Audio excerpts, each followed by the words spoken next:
let's imagine that these spectrums of questions really do line up with not just easy and hardness, but actually line up with understanding, which is sort of the assumption that we made, right?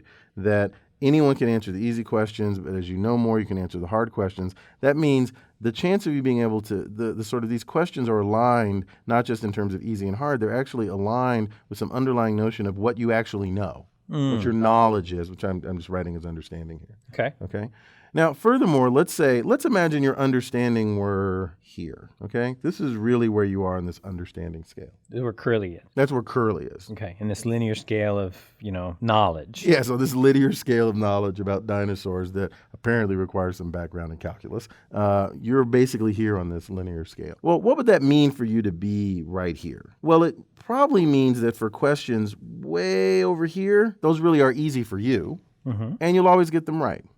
And for questions way out here, they're too hard for you, and you're probably going to get them, almost certainly get them wrong. But one of the interesting things about being right at some particular level of understanding is that you will occasionally get some of these things just on this side of your understanding right, and you will occasionally get things just on this side of your understanding wrong. Really, kind of understanding is like a probability function, and I'm going to pretend it's Gaussian because, that's what we do in machine learning, and just kind of say sort of the probability of you getting a question right depends upon where your understanding is.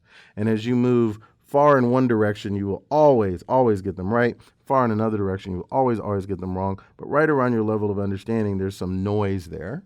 And you will sometimes get the ones that are just beyond your understanding right, and sometimes get the things that are just below your understanding wrong. We actually talked about this in the machine learning class, you might remember, when we talked about self-play and learning how to play games. Do you remember this? Was a racquetball example? Right. We used a racquetball example, and we talked about how if you play someone who is much, much better than you are, then basically you never learn anything because you always lose. That's like the hard questions. Those are like the hard questions. And if you play someone you're much, much better than, you also never learn anything because you always win. That's like the easy question. Right. And in fact, the right thing to do is to play someone who's just a little bit better or just a little bit worse than you, that is right around where you are.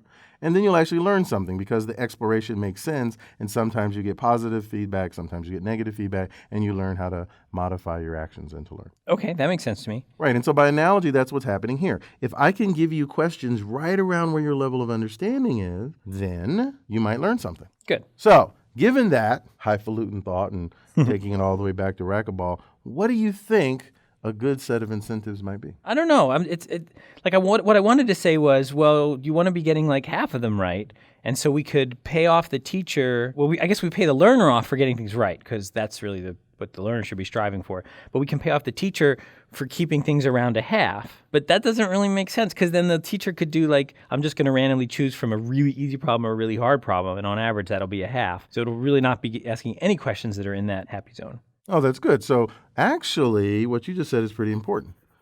It seems like a really bad idea. No, it's actually really important. You said something in there really important. So let me point out to what you said.